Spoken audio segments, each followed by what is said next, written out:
end poverty in America. And I absolutely believe that we can end poverty in a generation, in 30 years.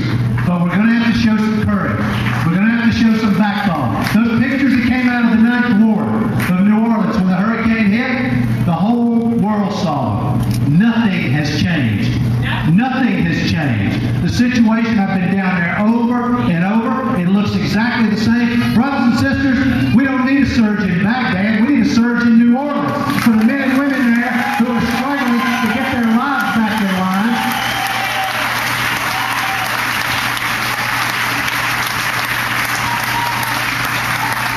And there's so much we need to do to lift up the poor and the disenfranchised. You know, this is a character issue for America.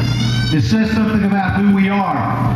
And here's what I think we ought to do. If Congress finally raised the minimum wage, it's going to $7.25 an hour. Great. It's not enough. The minimum wage ought to be at least $9.50 an hour. It ought to be indexed to go up on its own so we don't have to keep going back to the Congress.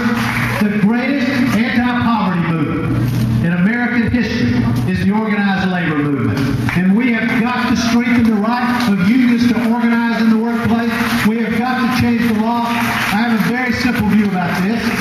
I think if you can join the Republican Party by signing your name to a card, any worker in America should be able to join a union by doing exactly the same thing. That's democracy in the workplace.